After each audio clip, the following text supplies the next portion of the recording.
Hi everyone. Hello. Good evening. So I think quite a number of us are here already. So we should start. Please, if you can hear me, can I get reactions? So I don't know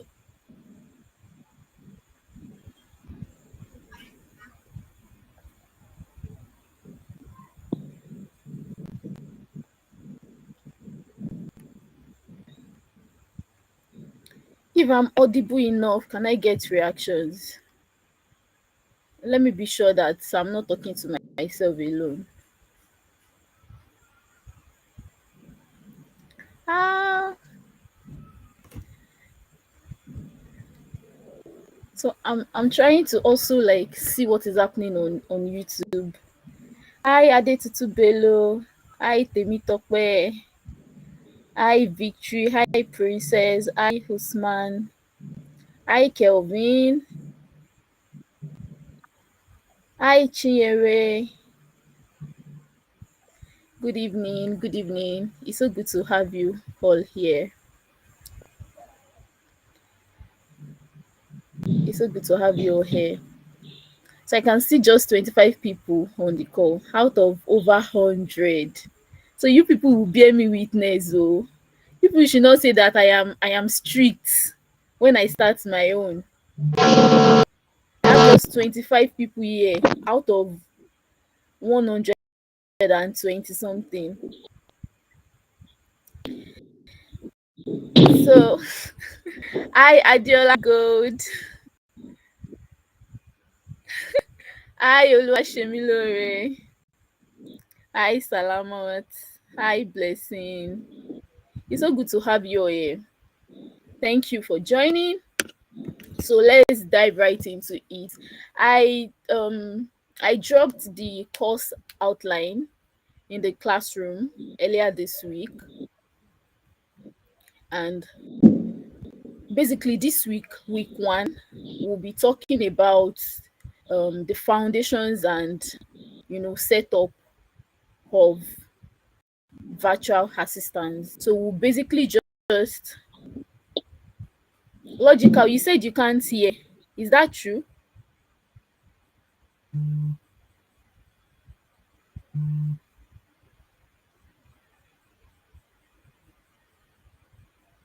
Logical. You say you can't hear me. Maybe it's your network.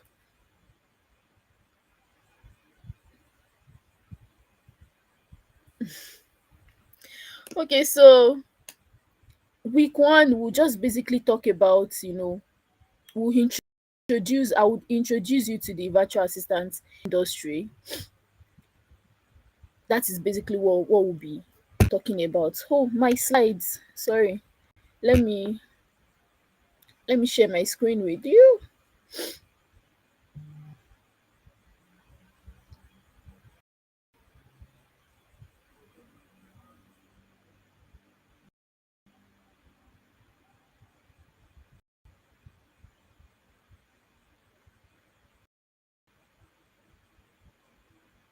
I'm trying to share my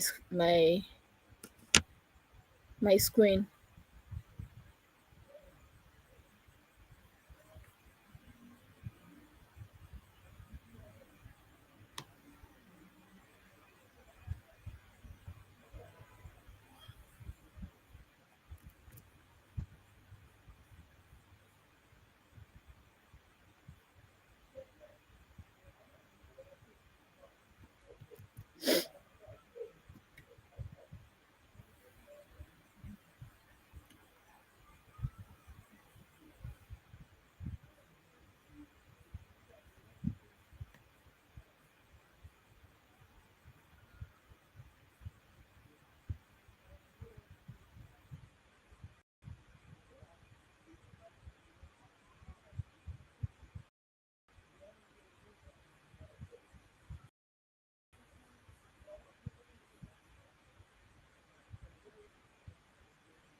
Can we all see my screen?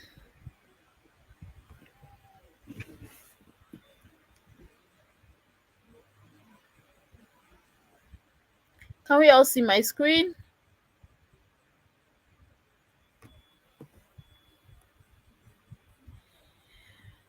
Can you hear me now? And can you see my screen?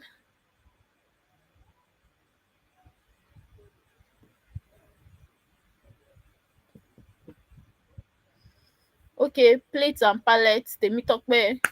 I need to get more reaction so that we can. Okay, okay, okay, okay. I'm not so encouraged by the number I'm seeing, but it's fine. It is very, very fine. So I think I have over 10 years now. So let's just start. Okay, thank you.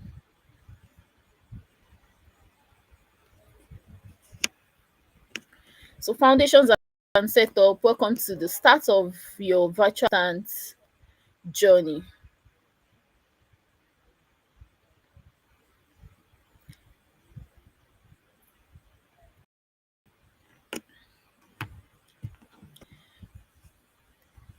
So you would ask, what does a virtual assistant really do? A virtual assistant is a self-employed professional who provides administrative, technical, creative, or customer support services to clients remotely. So that is basically what a VA does. Unlike a traditional office assistant, a virtual assistant works from home or like a remote location. And what they basically do is that they serve a client or more than one client. So you might just wonder, okay, who is a VA? I've been hearing VA. What do they do? VA are just basically self-employed professionals who provides either administrative, technical, creative, or customer support services to clients remotely. So if you got that, can I see reactions in the chat box? I actually want to really know that I'm not alone. You see that I am looking sideways. That's because my iPad is also here, and I'm trying to just see what is happening on YouTube as we go on. Okay, so I got reactions from Moyolua, from Kafayat, from Kelvin. All right, thank you so much. So let's move on. If I'm moving too fast, please, you can drop it in the chat box. If you don't understand something, just let me know. I would I'm checking the chat box, so I'll just you know reiterate myself, or you know so Okeke Chinyere is saying that I should come again. I just divine who a virtual assistant is, and I said a virtual assistant is a self-employed professional who provides administrative, technical, creative, or customer support services to clients remotely. So just think about, and I also said that you should think about a traditional office assistant, but you are now rendering all these services from the comfort of your home. You are rendering these services remotely. It can be any location. So that is what I just said. So we'll be moving to the next thing, which is, what are the key characteristics of a virtual assistant? The key characteristics of a virtual assistant work. Number one is that the location is independent. So you can work from anywhere. You can be on vacation and you are still working, but thinking about it, why will you be on vacation and you are working? But like basically you can work from anywhere. You know you can travel, or the like, you can leave a particular location, go to another location, and then, you are still working. There is nothing, um there is nothing stopping you from working. You are still delivering, and you are still making your money at the end of the day. Number two is flexible schedule. Though when you are working with your clients, deadlines are non-negotiable, but in a way you still have a flexible schedule if you know how to go about, if you know how to really really operate with your clients. You have a very flexible schedule. You know that, okay, from so so time to so so time, i am I am working, and from this time to this time I can, just I can be in I can decide to go out and just, flex and all of that. And you can even be flexing and you are working as well. So far your laptop is with you, you are good to go. You get. So another characteristics of a VA work is that sometimes they are project based, and sometimes they are like, you work full time. So project based, like, okay, somebody employed you and you have to work on a project. So as soon as you are done working with the project, that is all. Your appointment with that person, your contract with that person is, has ended, and you move on to, search for another client. While some VA work is, a full-time role, it is retainer based. You can sign like a 3 months or 6 months or even a year retainership agreement. Another one is that it requires self discipline in the sense that you should know when to work and you should know when to play. You would not, just take advantage of the fact that, okay, I am a VA, I work virtually, I have all of my time to myself. You should not, forget yourself. You have deadlines to deliver, you have clients to actually tend to. So it requires you to be self-disciplined, and you should also be a proactive communicator. So you don't just sit there and wait for your client to maybe tell you, do this, do this, do this, or do that. You should take proactive measures. Like, you should be proactive. You should see problems even before your client is telling you that, okay, I think I have this issue. You see those issues and you provide solution to those problems. Another one is that, and another characteristic is direct accountability to clients without office supervision. So because you are working remotely, you would get little or no supervision. So your client just talk to you, he or she wants these things get to be done, and you get it done. You get it done. So those are the characteristics of a virtual assistant work. We'll be moving to the next slide, which is basically we'll be talking about types of virtual assistants and their responsibilities. Types of virtual assistants and their responsibilities.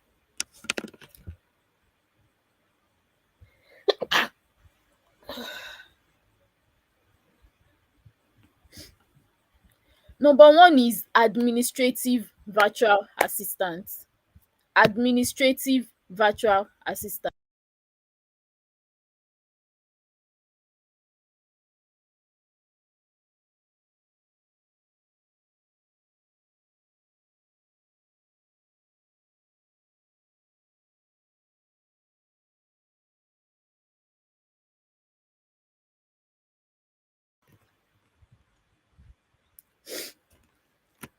These are VAs that handle traditional office tasks remotely. So administrative virtual assistants are virtual assistants that do email management, inbox organization, calendar scheduling, appointment coordination, um data entry, database maintenance, travel arrangements, document preparation, taking meeting minutes, coming up with meeting agendas, basic bookkeeping as in say like expense budgeting, invoicing, and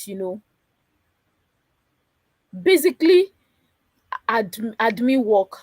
I know that in the layman language we often hear about, okay, admin, you get. So an administrative virtual assistant carries out all of these things. They handle the traditional office tasks, but from a remote location. So another type of virtual assistants are the creative virtual assistants. These virtual assistants focus on content and design work. And you might ask that, okay, what do they really do? So that they are the ones that help people with social media content creation, and it might even be social media management, graphic designing, maybe like flyers, presentations, social media graphics, blog writing, content editing, basic video editing, brand assets management, podcast editing, name it. Anything that has to do with being creative, content, writing, editing, all of those things, they are the ones that take care of that. Another virtual assistants are the technical virtual assistants, and these VAs handle technology related tasks. And you might ask, what kind of tasks are those? That they are like people that help with website maintenance and updates, CRM system management. These tech VAs too are the ones that go into AI automation. I know you've been hearing about AI automation, where you use tools like Zapier, Make, Monday.com, like. So they go into AI automation setup. They also help with email marketing management, WordPress management. So like um those are the tasks that technical virtual assistants handle. So the last but not the least we'll be talking about for this class is customer support virtual assistants. And these VAs basically manage clients to customers um interactions. Yes, client to customers interaction. And what they basically help to do is that they help with email and chat support responses, order processing, orders in ORDER, order processing, order tracking, complaint resolution and escalation, documentations, customer feedbacks, and all these live chat support um features you see in maybe some of the apps that we use every day. They are actually virtual assistants. So for the sake of this course, I said it earlier, like earlier in this week during the onboarding, I specifically said that we'll be focusing on administrative virtual assistants and customer support virtual assistants. So I'll be teaching you everything that you need to become an administrative virtual assistant or a customer support virtual assistant. You understand? So um moving on. If you can hear me, let me get reactions. Let's be fast. This is almost 8 and we still have quite a number of things to actually cover. Am I alone here? You guys should let me hear. Oh yeah, reactions, reactions.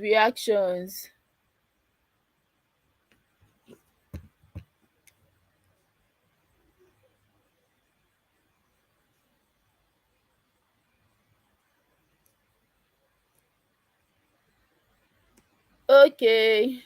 Okay.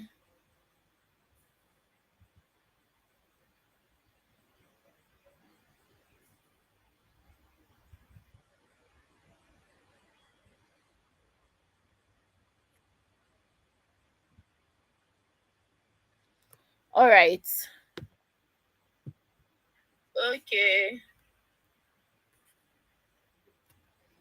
All right. All right. So let's move on. So the next thing we'll be talking about is what clients expect from their virtual assistants. So before we, start learning, the tools, what you need to do, okay, what is expected of me as a VA and all of that, it is very, very important that we understand some basic soft skills that clients actually look for in their virtual assistants. You get? So understanding clients expectation is very crucial to your success as a virtual assistant. And clients hire VAs to solve problems and save their time. Basically, VAs are hired to actually solve problems and help them save their time so that they can focus on all other things, all other business operations. So they should not hire you and you now become like a work to them, like you now create more work, you create more problems. So they expect, like, they have expectations from you. And number one is reliability and consistency. A client want to see that their virtual assistant is reliable and consis ten t, and this is basically you delivering work on time, showing up for meetings, meeting deadlines without they cajoling you or like constantly reminding you. They want to know that you are actually reliable, you are consis ten t, and if anything goes wrong from your own side as a VA, you communicate to them immediately.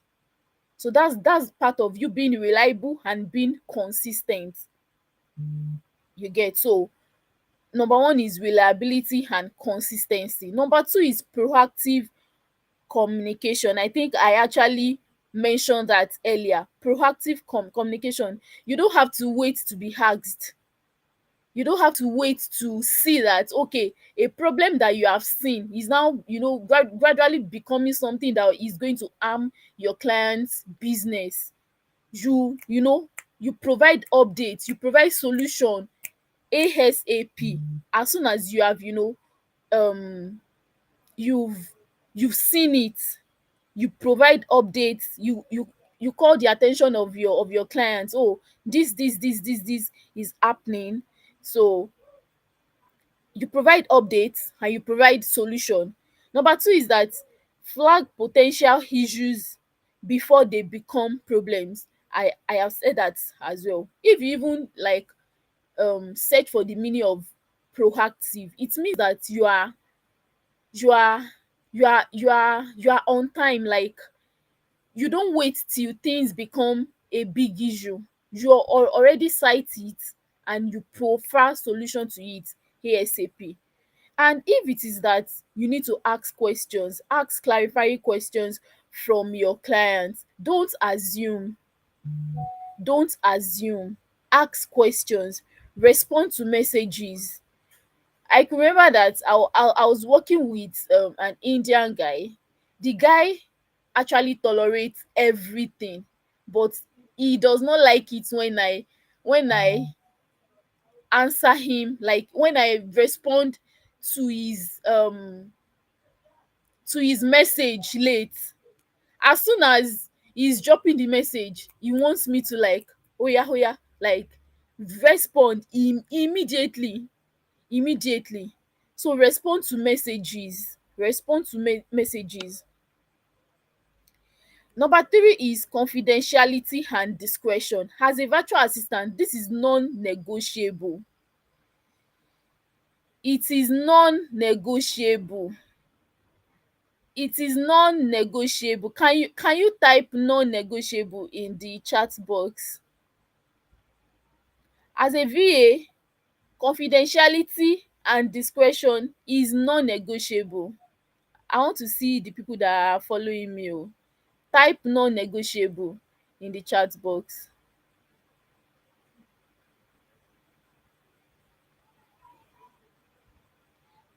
Okay, so you people are not here.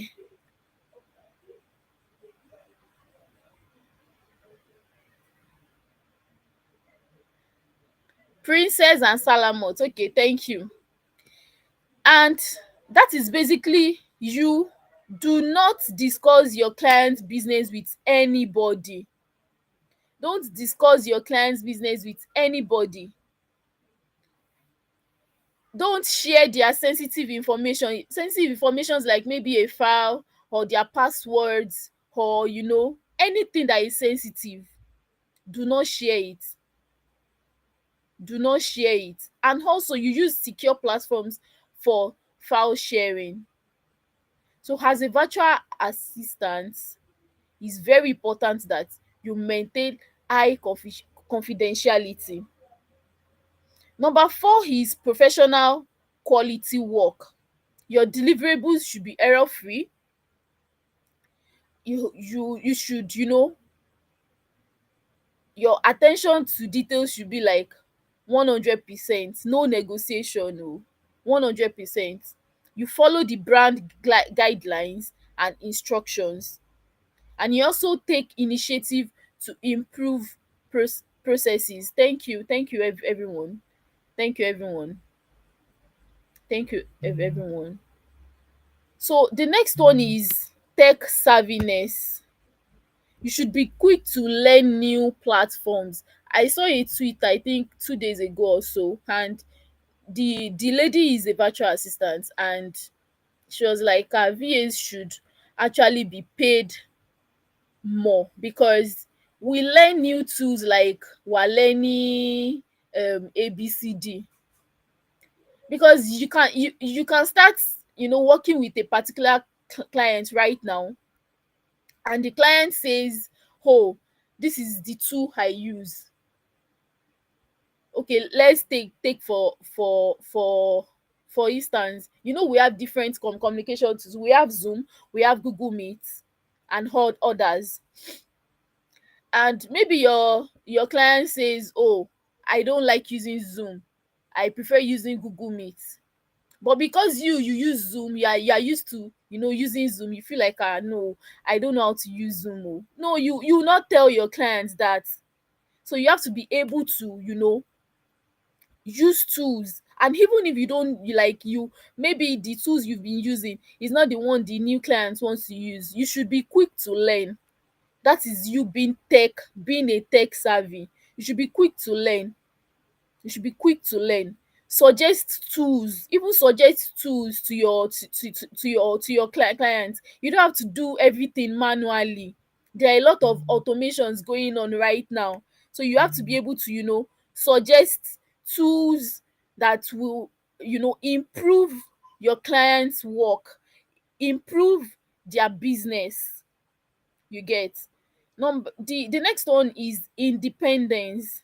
You should be able to work under minimal supervision. As a virtual assistant, you should be able to work under minimal, in fact, no supervision, or okay, if worse come to worse, minimal supervision, and you still get the job done. As a VA, you should be able to do that. Clients look out for that. You should have a problem solving mentality as well. Should have a problem solving mentality. So the next one is adaptability. As a virtual assistant, given to the fact that you are going to work with different clients, or else if you don't want to make enough money as you should make, you cannot stick to just one client, say, oh, because this client is paying me this money, I don't want to. No, you should be able to you should be able to adapt easily. You should be able to adapt easily to different clients. I mean, that is where your money is. Oh, that is where your money is. If you are working with just one client, you're on your own.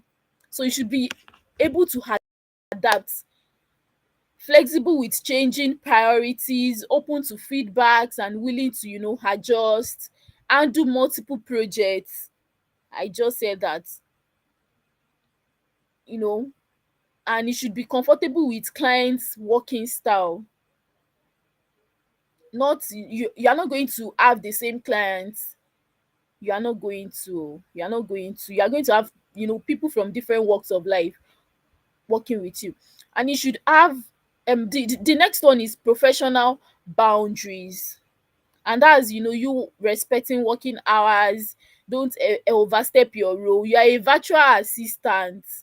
You should not go and be asking your clients personal questions. It is none of your business. It is none of your business. Don't go and be asking your clients, are you married? Do you want to marry the person? Or else, if you not have that kind of relationship, it is fine. It is fine. But you're working as a virtual as assistant and you're asking your clients personal questions. You should not do that though. You should not do that. Don't overstep your role.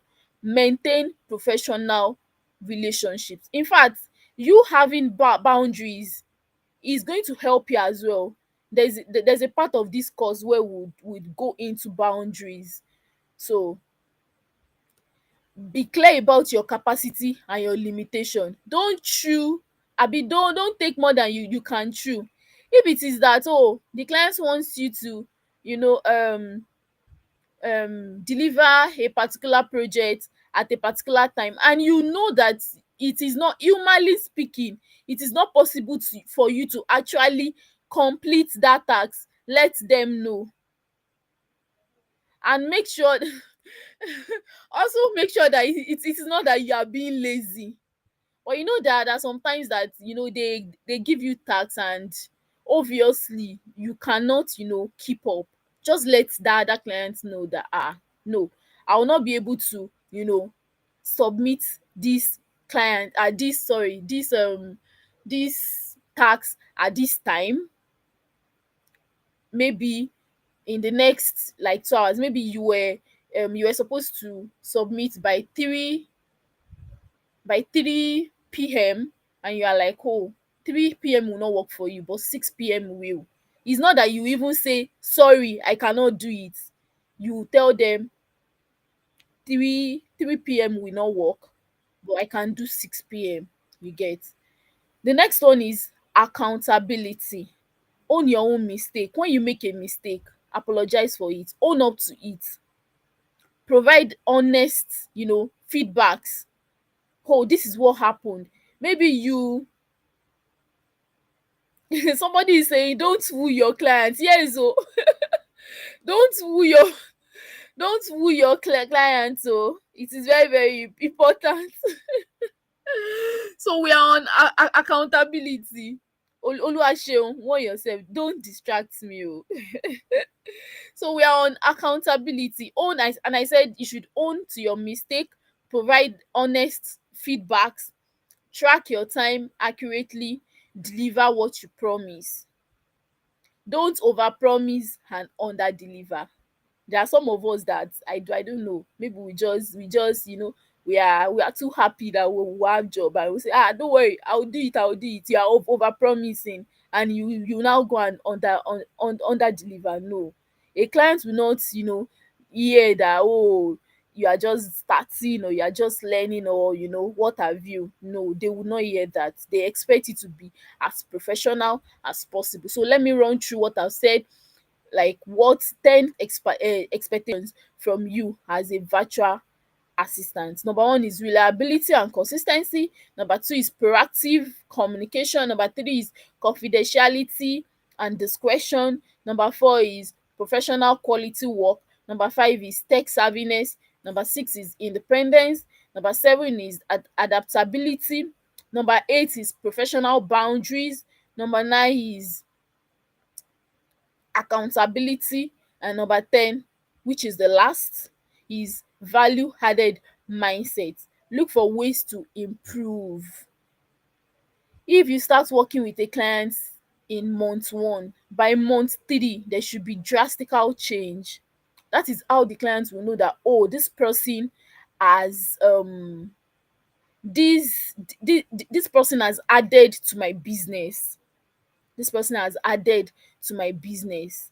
Look for ways to improve, share relevant insights, share good ideas, come up with creative ideas, witty inventions. You get, you can go slightly beyond the task when it makes sense. Yeah, then help your client's business to grow. That is why you are there. That is the reason you are there. That is the reason that that client came to you to actually employ you, to hire you. So make sure you do that. So the next thing we'll be going to is remote work etiquette.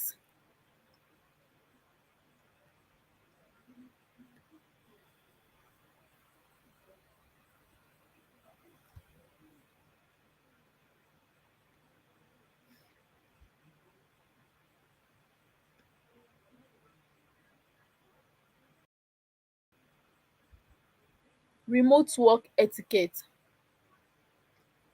Mhm.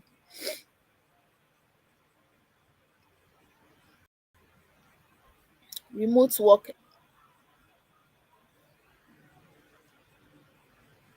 Sorry.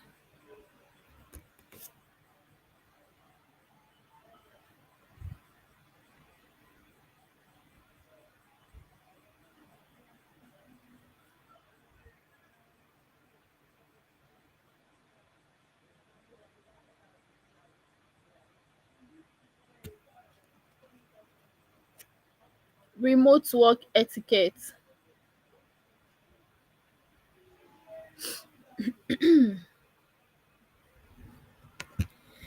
And number one is that would talk about Oluwaseun. Don't go and be begging for loans and grants. Do people do that? Wow. Wow.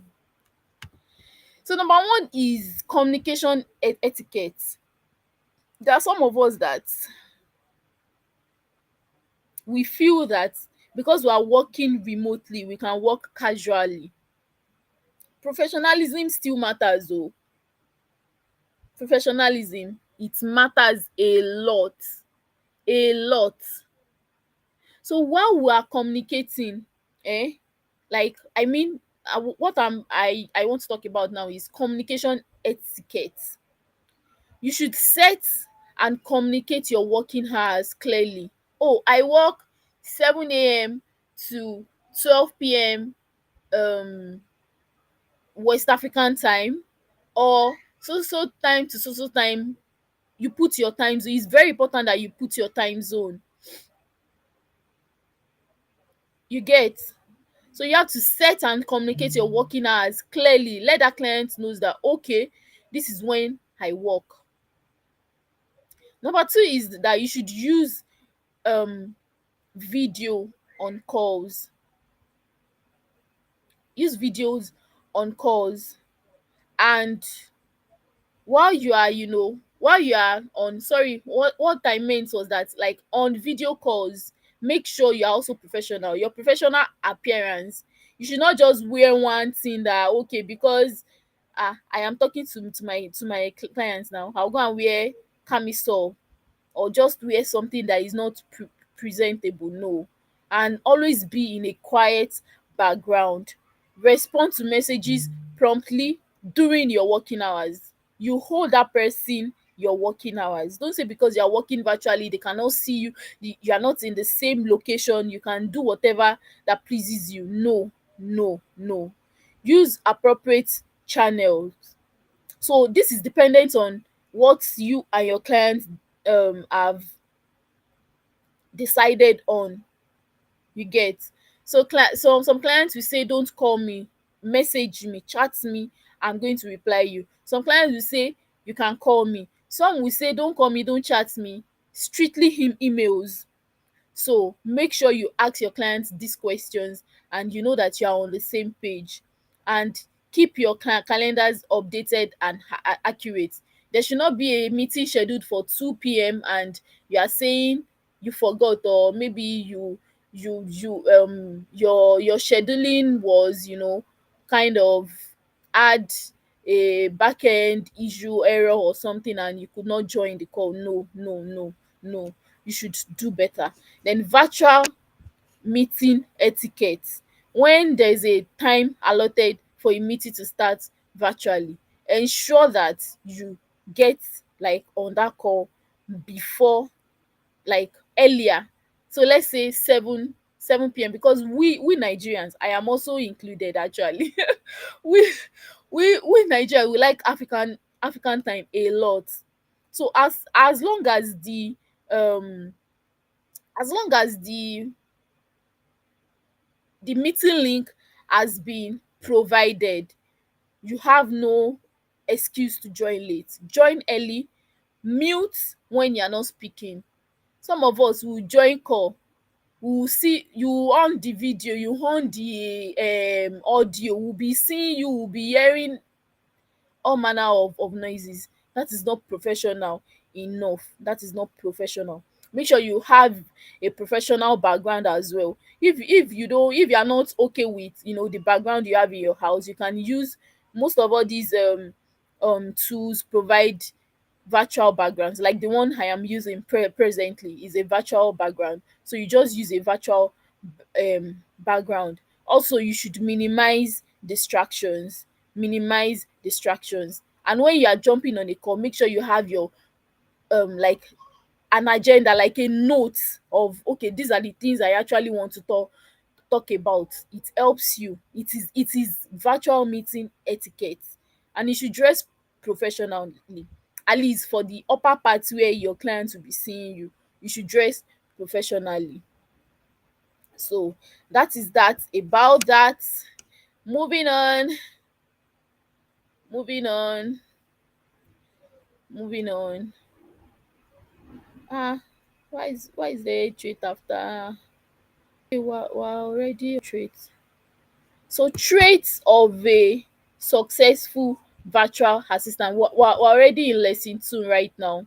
Traits of a successful virtual assistant. So there are 4 pillars to VA success. Yes, these are things that I'd even mentioned earlier. So I'll run through them again. That will make you see that they are actually very important. Traits of a successful virtual assistant. Number one is reliability.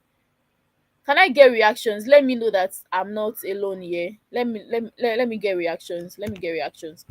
Number one is reliability, and that is the foundation of trust. For every client, thank you, Oluwaseun. For every client, reliability is the number one trait they value. They want to know that they can go and sleep and their virtual assistant is working. They want to really really know that, no, I can just go and sleep, I can just go and enjoy myself, my VA is working. Thank you everyone, thank you. My VA is working. They don't have to worry. They don't have to worry. They don't have to worry. So what does reliability actually looks like? You might be asking that, okay, how do I even know that I am reliable? What are those like what are the things I have to do for my client to be reliable virtual assistant? Number one is consistent delivery on promised deadlines. If you keep promising them a particular day, oh, I'll deliver it by 4 p.m. today, you do not deliver it 4 p.m., you delivered say 7 p.m., they will hold it. The next day you did the same. Third day, fourth day, fifth day, they already know. In fact, that the fifth day is too much. Within 3 days, or like within maybe 3 tasks, and they see that you did not deliver, they know that you are not very reliable. So you should ensure that you actually consistently deliver on promised deadlines. You should also show up for prepared meetings. You should show up. You should show up prepared. They are talking to you, they already see that, no, this person knows what he or she is doing. No, yes, you should be reachable at agreed time. So you are working so time to so time. Between those time range, you should be online, attending to everything they have to say. Do you get? And also following through on commitments, and big and small. No matter if it's big or it is small, make sure you follow through on commitments. So you might ask, how do I even build, how to how to build reliability? Number one is, you should under promise your clients and over deliver. Under promise them, make them feel that, okay, well, I don't know, I might be able to, but you know yourself that you actually get it done. So just under promise and over deliver. Also use task management systems to track all commitments, so that you don't lose track on anything. So that you don't lose track on anything. Set calendars, set calendars to remind you for maybe a meeting 24 hours before. Don't set calendar to that same, like, reminder. You might forget though, because you work with the different people, different deadlines, you get. So set like a 24 hours, um 24 hours before. Just set a reminder, so that you can get anything you promise to do, your deadlines, all of those things, you get them done. So the next one is communication. As a virtual assistant, you can't rely on physical presence to build trust. Communication is everything. Communication is everything. And in communication, there should be clarity, there should be consis there should be responsiveness, there should be transparency, and there should be professionalism. Let your communication be clear. Use simple direct messages, direct language rather. Ask clarifying questions. Avoid assumption. Always confirm. Like, don't assume that, okay, because you did it for clients, say this particular way, that's how clients be, we want it. No, it does not work that way here. Oh, it does not work that way here. It does not work that way. It does not work that way at all. It does not work that way. So avoid assumptions. Always confirm. Always confirm. Always confirm. Another thing about communication is that it should be consistent. You should establish regular checking schedules. Send end of the week summaries. Provide status updates. Don't let your clients give you a task and they are the one keeping tab on you. No, no, it should not be that way. So even if they gave you a task, maybe you had a conversation with your client on Monday and you were supposed to turn in that task maybe on Wednesday, or on Thursday. Okay, let's say on Thursday. By Wednesday, maybe in the afternoon, you should let them know the situation. Like, okay, I'm almost done, or I'm done. You will get it in the next, or okay, of I'm at this stage, you will get it at a particular time. So make sure you give them regular updates. Give them regular updates. Send end of the week summaries, daily summaries, monthly. Like, let them know everything that is going on with their business and or maybe their projects. Maintain the same communication style. Another one is responsiveness, and I think I've reiterated this over and over on this call. Your You should not say you are working 7 a.m. to like say 11 a.m., and your client is messaging you at that time range, and they are unable to reach you, no, you should be responsive. Reply to messages within your stated time frame. You don't have an excuse. You are being paid for it, so you don't have an excuse. You do not have an excuse. You can use auto responder when unavailable. There are sometimes that you are it it just happens. You can use autoresponder. Or there was a client I used to work with. Anytime I want to go offline, I just message, I'll be offline, so. Even if it's that I want to go and sleep, I'll just say, okay, I'll be right back, or I'll be right back in the next 1 hour, or in the next 30 minutes, or like just let them know that, okay, you are not there. You can even put it there that, okay, I'll be right back in the next so minutes.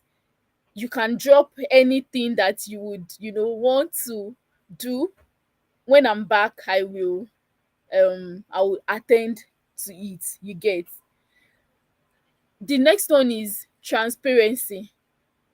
Share your progress honestly. If you are given a task, and maybe you are having issues with that task, let your clients know.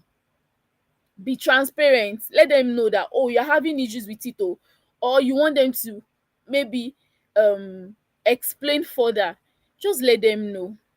At the end of this day, at the end of the day, rather, these clients are actually very friendly. Like, they are, well, they are toxic people out there, but quite a number of all these people, because they want their job to be done accurately, perfectly. They want their business to soar, so they don't mind going the extra length to actually explain things to you in details.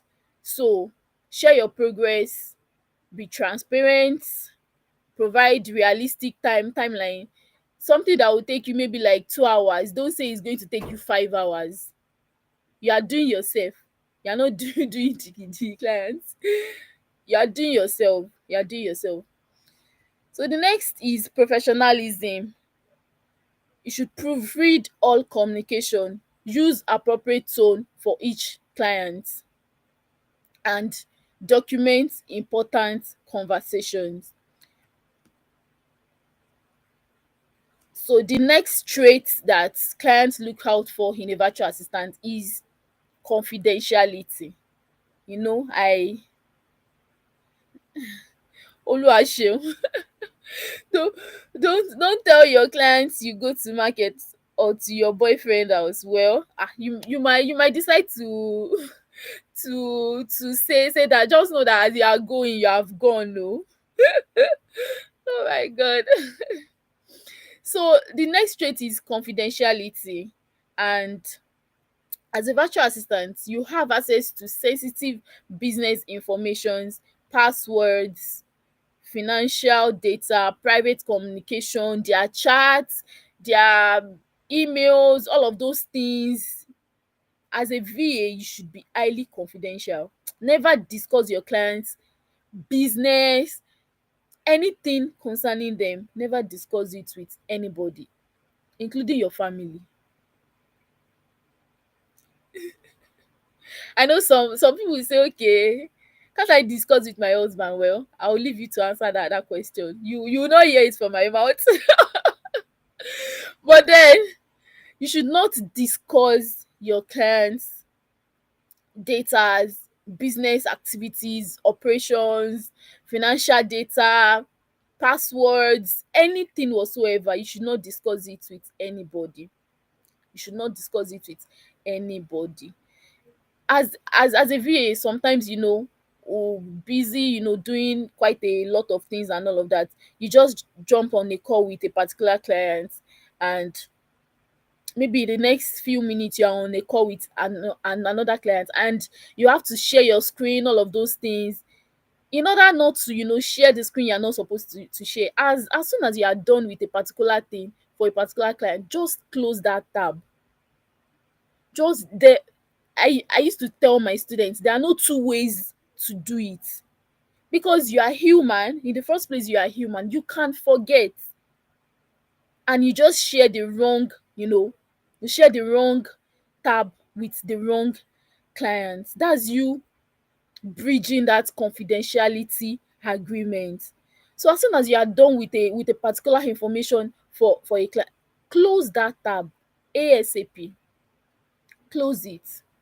Don't post about your work or social media without permission. There are sometimes that I've seen somebody that, or uploaded a particular data entry Google spreadsheet and all of that, and it's really, it's, in fact, it's almost got her into problem, because that was like for a particular client, and she just put it out there in the name of, all in the name of, she wants to all in the name of, she wants to show her work, like, building portfolios and all of that. Is very wrong. Go, it's very wrong. You can blur it. If you want to do something like that, you can blur it. You can use Canva or any of these tools that can help you edit pictures, to just blur the information. You should not pick your clients info and post it on social media, because you are trying to build your brand, or like to build, to make, to improve your online presence. You should not do that. You should not do that. You should not do that. So moving on to the next, number 4 is problem solving. Clients don't want to micromanage. They want VAs who solve problems independently. Yes, so you should have this problem solving mindset. You should have a problem solving mindset. Have that I can mindset. I can do it. I can provide solution. Don't don't don't they actually hired you to solve their problem, so don't add to, you know don't. You should not do that. You should not do that. So make sure you research. Maybe there's a problem. You have a phone. Research. There are 3 steps problem solving framework. Number 1 is that you define the problem clearly. You The next one is to research and explore solution. So you have seen the problem, you already know that, okay, this is the problem. You can, you can probe further to just think about, okay, what exactly is this issue, what is causing it, who does this issue actually affect, in that business or organization, what is the impact if the problem is not solved, and how soon should we provide a solution to it. So you should define a problem clearly. The next step is to research and explore solutions. Make sure you research and you explore the solutions that, are available for you. Research and explore solutions. Number 3 is to decide and act. So maybe you've researched, you've explored, you've gotten the solution. So you now go ahead to decide, do you want to actually use the solution, or or maybe you eventually got various solutions. So you decide on the one to go with, and you act, you escalate immediately. Escalate immediately. So these are like, some I made some examples. So let's say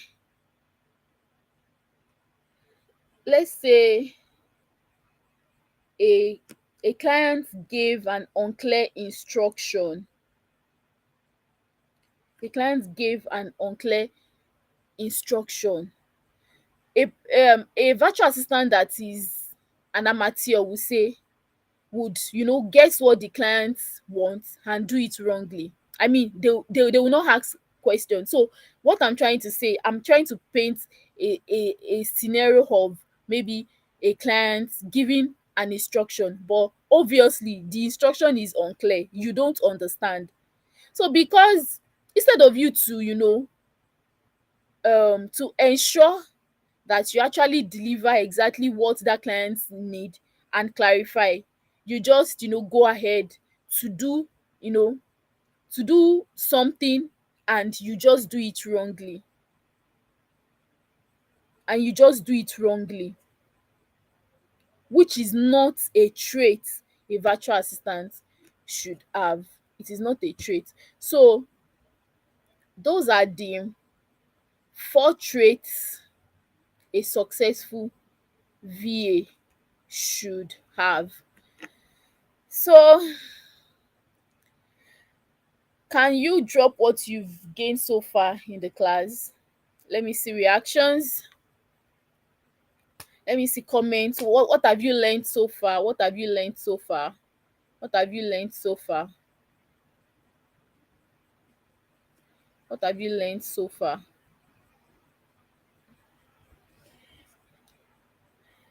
Guys, I'm waiting. Oh,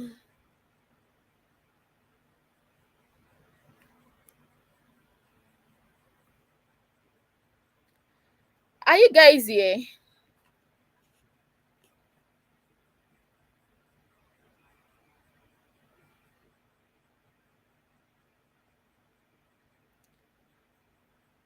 Am I the only one on the call?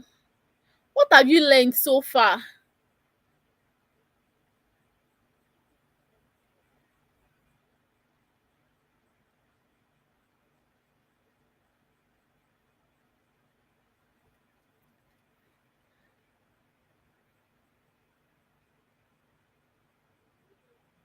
Okay, thank you, Princess. Thank you, Miracle. Thank you, Plate and Palette.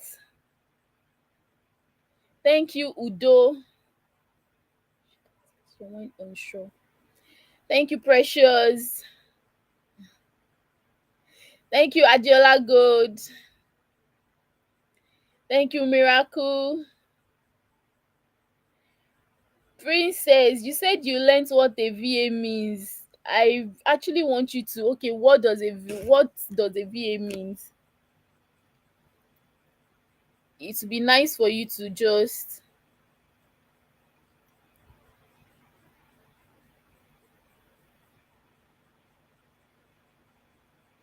should be professional hand. Okay. Thank you, Blessing.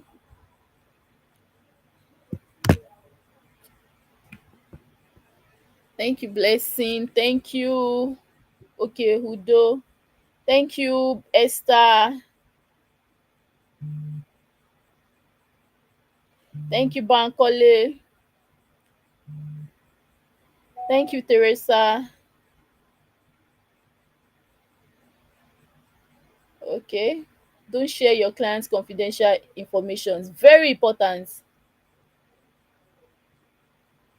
Salamot. Thank you. Anthony. Gloria. Okay, okay. Yes, under promise your clients and over deliver. Very important. A virtual assistant should be proactive. Very important. Very important.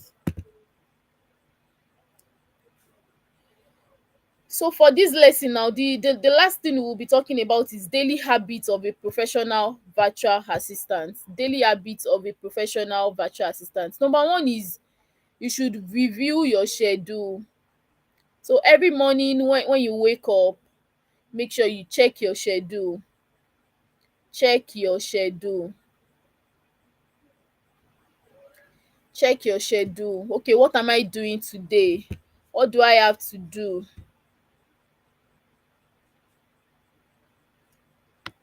Check your schedule. Number two is to prioritize. This is very important. I'm going to teach us a tool that can help you prioritize in the course of the class. Send updates. Very important. So when you wake up in the morning, it depends on your clients, the clients you are working with. Some clients would want you to just drop weekly updates. Some is morning, afternoon, night. I've worked with someone like that. Yes, trust me.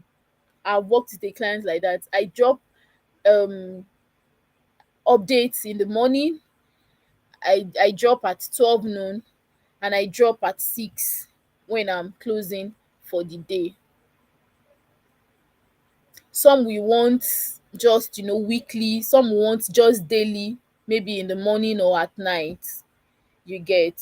So You have to send updates to your clients and plan for the next day before a particular day ends. This helps a lot. You might feel this is just like, oh, motivational speaking and not all of that, but when you actually start, like when you start, when you are in that hot seat, you will know that all these things are things that are going to save you. All these things are things that would save you, to help you on the long run. So that is the end of module 1. That is the end of module 1. Are we all excited? Are we all excited?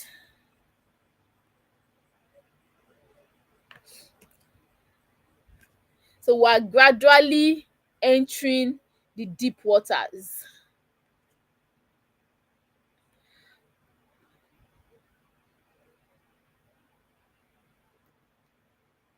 We're gradually entering the deep waters.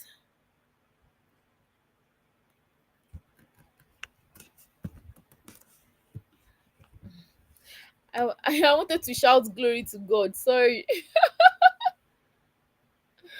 Oh my God.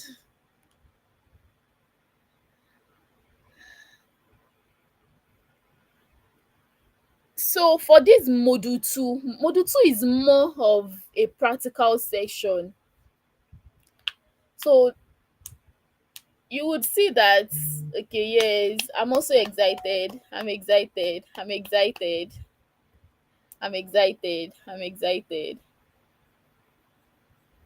So without wasting too much of our time, module 2 is tools of the trade, and it is more of a practical, it's going to be more of a practical section, which we might not be able to, I might not be able to do the whole practical here on the live session.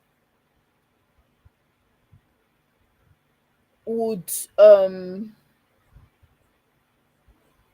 You would see that the materials that I sent to you in the classroom has a lot of links that requires that you watch those videos to get acquainted with those tools. So I'll just teach you the theory part here, and we do the remaining things in the classroom here.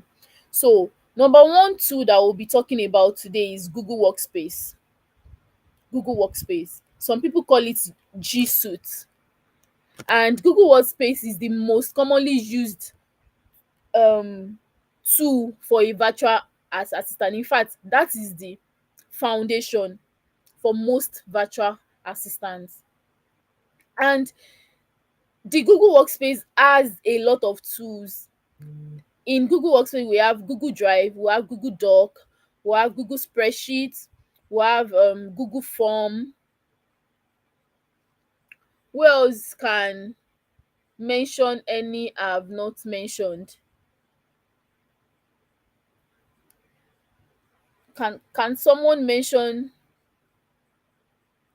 I've mentioned Google Doc, I've mentioned Google Sheets, I've mentioned Google Drive.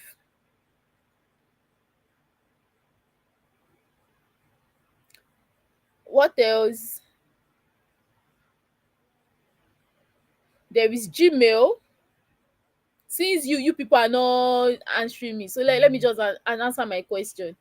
We have Gmail, we have Google Calendar. So that's basically it. Okay, I'm getting responses now. Google Sheets. Yes, there's Google Slides. Thank you, Oluwaseun. There's Google Meet. Thank you, Ayomide. Yes, there's Google Map. Yeah, there's Google Map. Google Map is very useful for people that are going into travel planning and itineraries. You get? Yeah. So most clients actually use these tools, and you will also use them for your own business management. So let's start with Google. Doc. Notion is not plate and palette. Notion is not part of Google Workspace. Let's get that very, very straight. Notion is also a tool used by virtual assistants, but it is not part of the Google Workspace. The Google Workspace are basically what you all are um stating in the chat box: Google Doc, Google Sheet, Google Meet, Google Slide, Google Calendar, Google Map, Google Photos. There is basically nothing we a virtual assistant needs Google Photos for, actually. So it is not part of the Google Workspace. Yeah.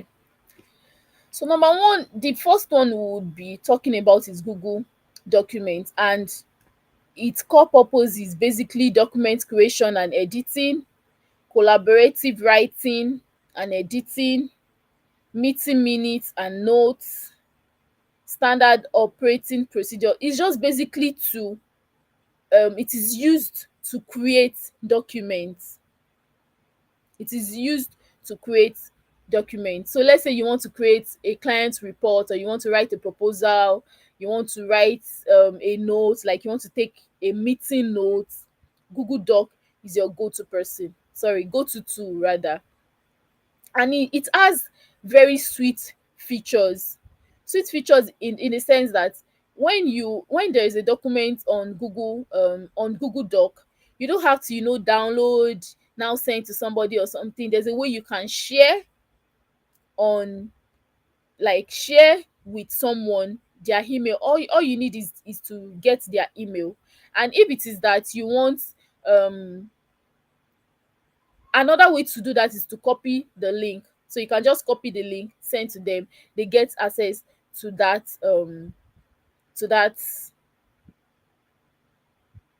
Google Analytics is not a tool. Analytics, VAs don't use Google Analytics. Yes, VAs, it is not a core VA tool. It is not a core VA tool. Yeah.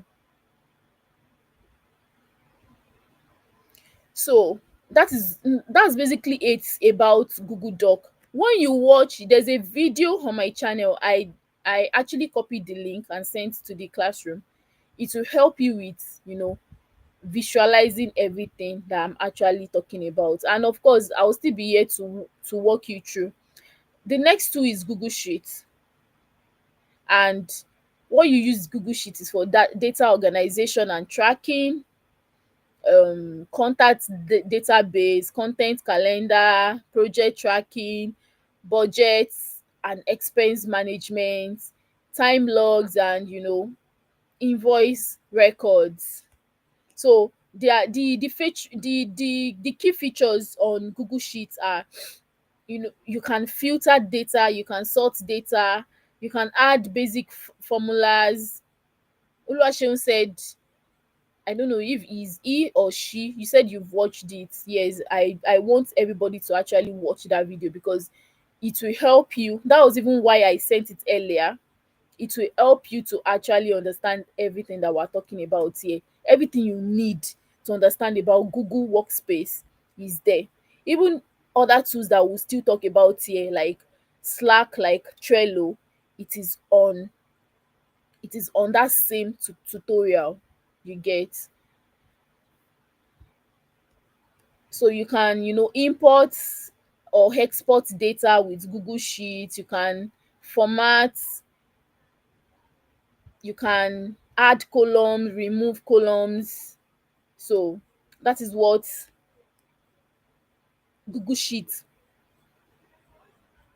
is used for. Another one is Gmail. We all know what Gmail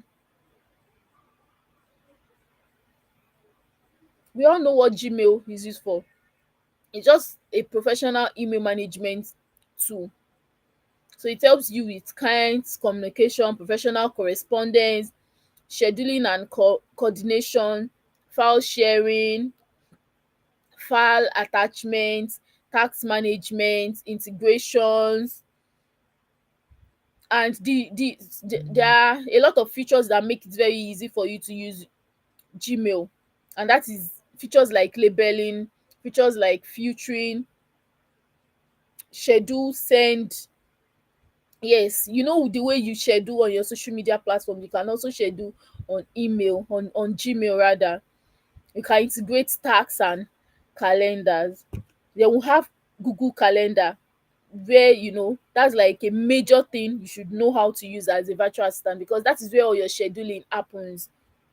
Meeting scheduling, management, deadline tracking, time blocking for focused work, client availability management, team coordination. It happens on Google Calendar. And you can actually create, one of the key features that Google Calendar has, that you can create multiple calendars. So you can have clients A, clients B, clients C, clients D.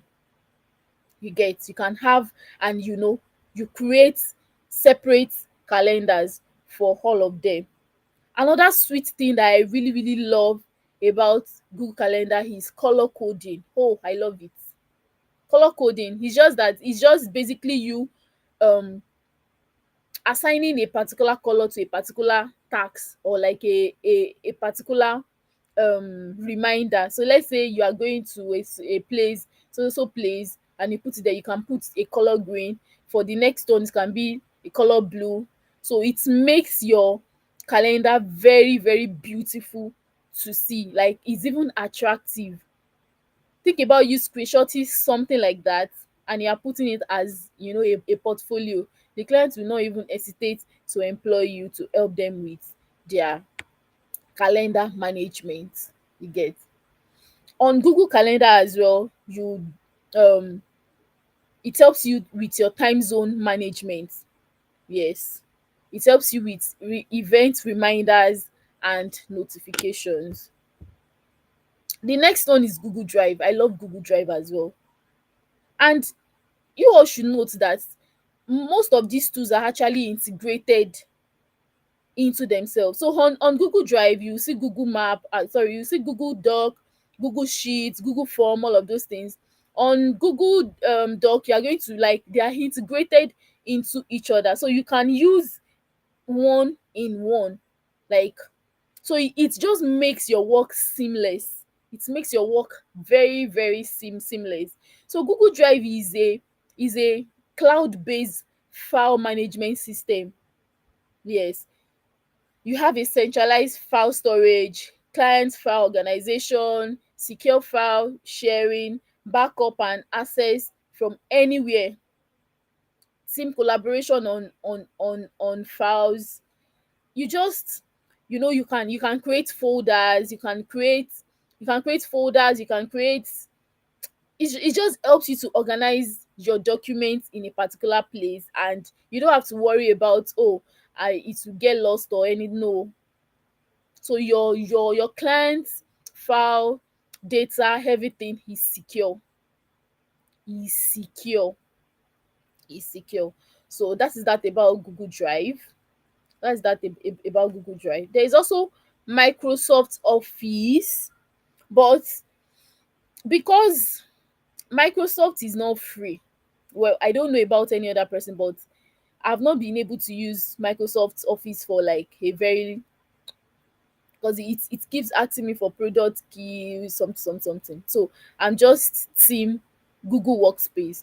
But Microsoft Office is also it's just a replica of Google Workspace. So there is Microsoft Word that works like Google Doc. There is Microsoft Excel that works like Google Spreadsheet. There is Microsoft PowerPoint that works like Google Slides. There is Microsoft Outlook that works like Gmail. You get. So they are the same. They are basically the same. But for me, I would actually advise you to start with Google Workspace, because it is accessible, you can use it. But you should also get yourself acquainted with Microsoft, because your clients can come and they say, it is Microsoft I use, oh, you should be able to use it as well. So the next tool we'll be talking about is communication tools, and the number one we'll be talking about is Slack. Slack is just a team communication hub. So at the end of this class, I'll be adding us to a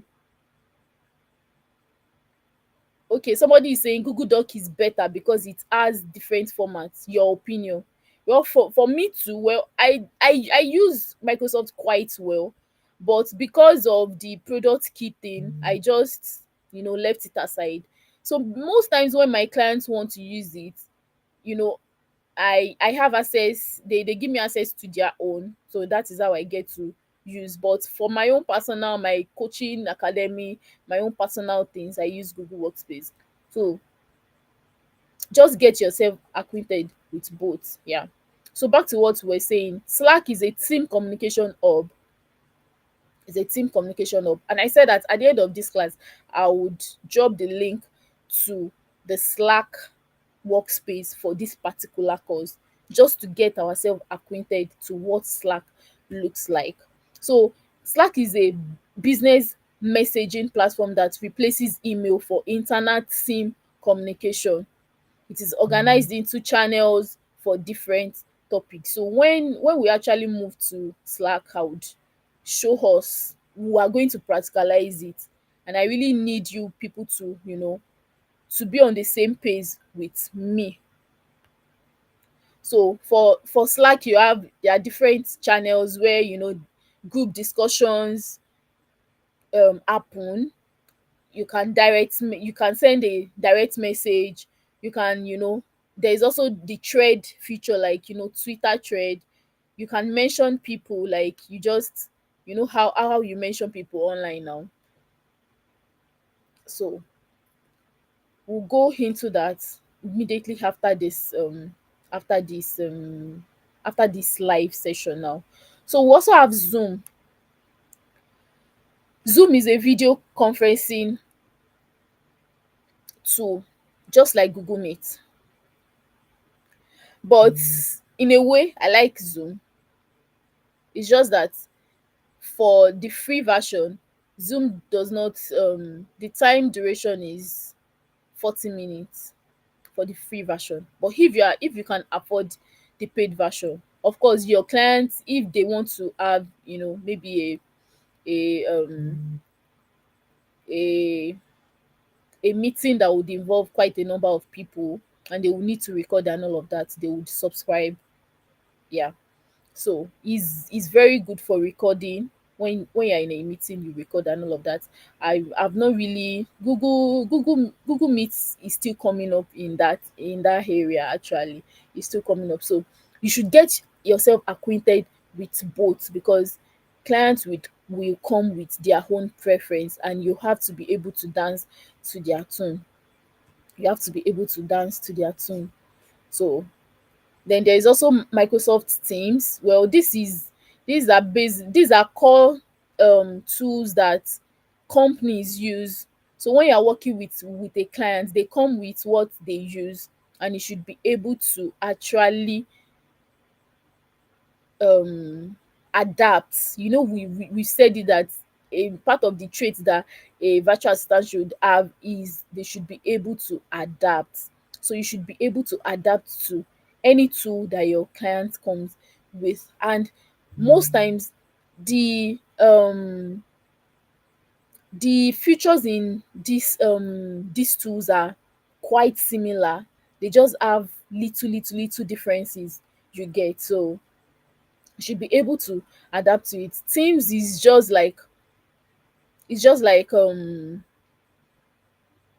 it's just like Zoom. It's just like Zoom, Google Meet.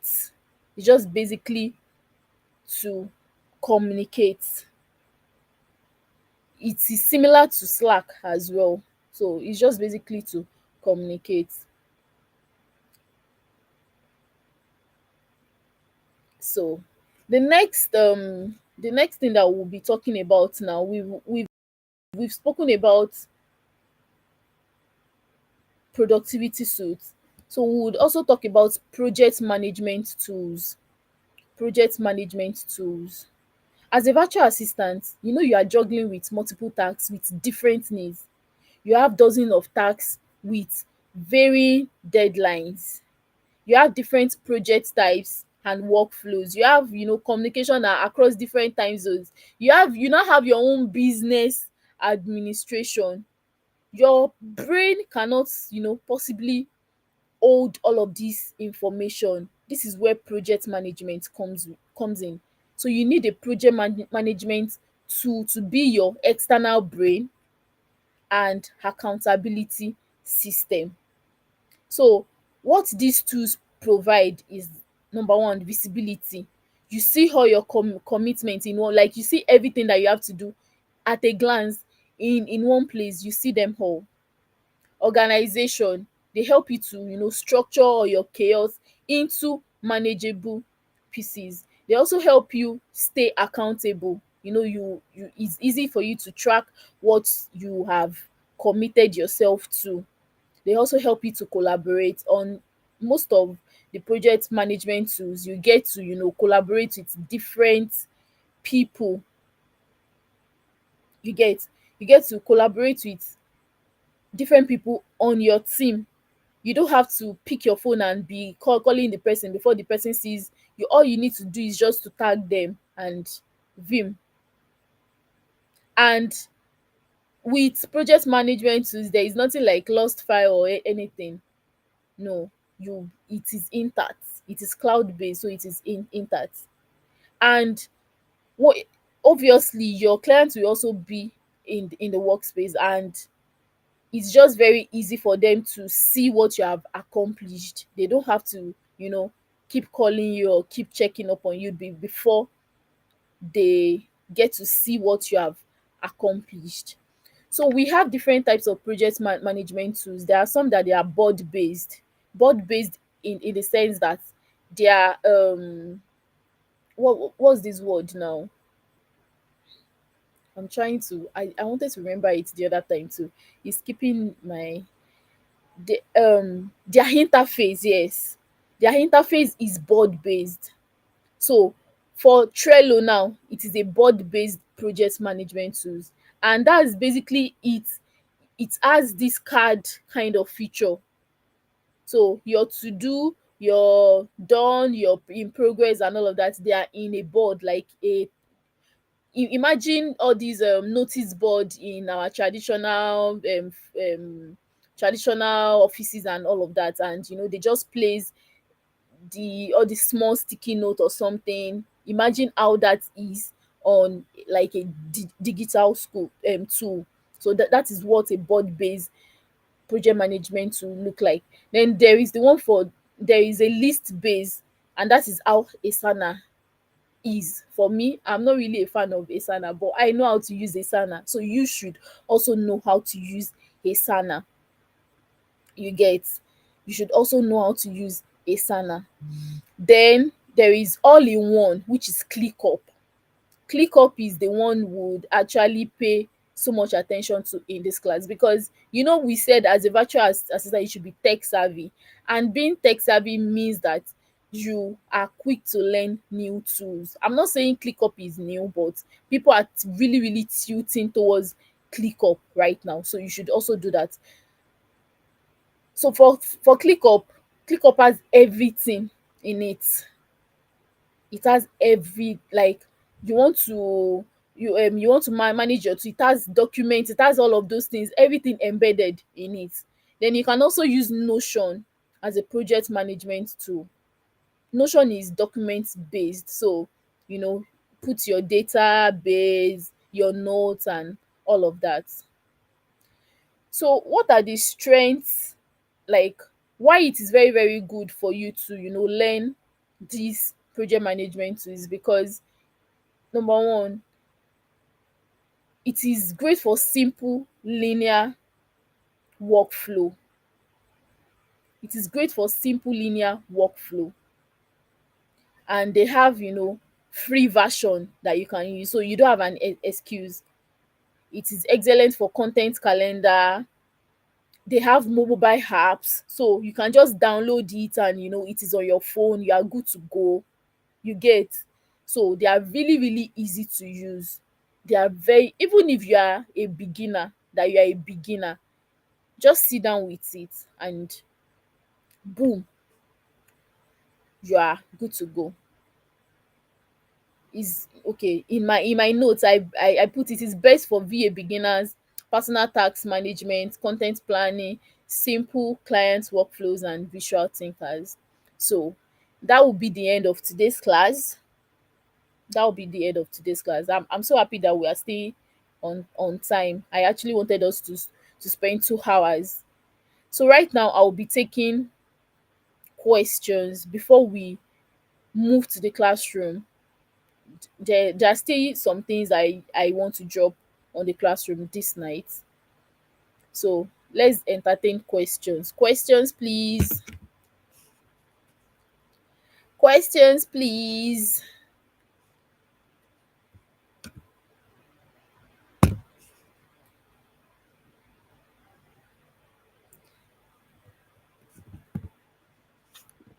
Questions, please.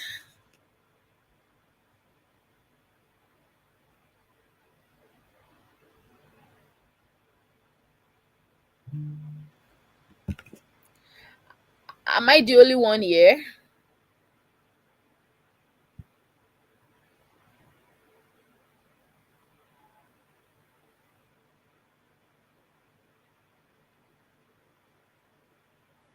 Hi, guys.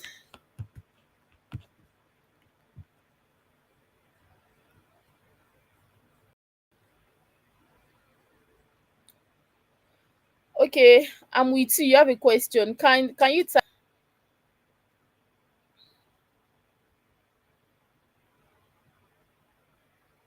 If you have question, just type in the chat box. I'll be taking as soon as it is as soon as it is 9 p.m. Would end this call. So someone is asking that how do you go about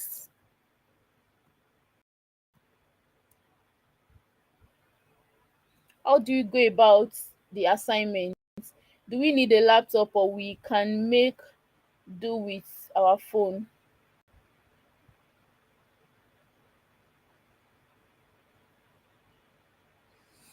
And you also love to know if there are lessons in how to transcend into another niche in virtual assistants. Actually, for this class, I said this from the beginning.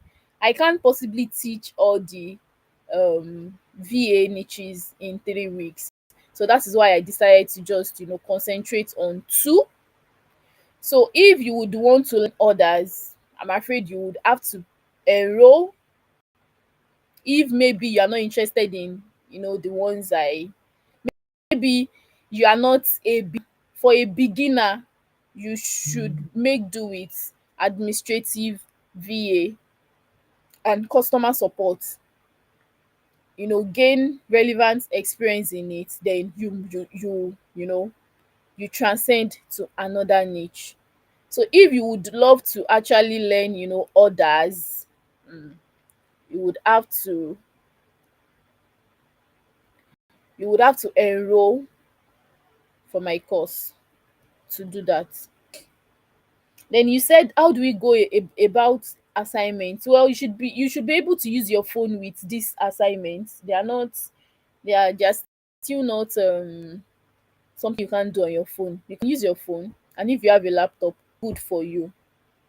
Why I'm limiting the tools and all of that to these ones that I have spoken about is because, remember, this course is basically for you to become an administrative VA or a customer support VA. So we are doing everything that has to do with administrative VA and customer support. I want to, like, at the end of this course, if you make use of everything that you've been taught judiciously, you are going to scale as an admin and customer support VA. Yes. When applying for VA jobs, is it necessary to niche down or you get to niche down on the job? It depends on what you're applying for. When employers send out job description, they state what they want. Do you understand? They state what they want. If they are looking for an executive virtual assistant, they will state it there. If they are looking for a customer support virtual assistant, they state it there.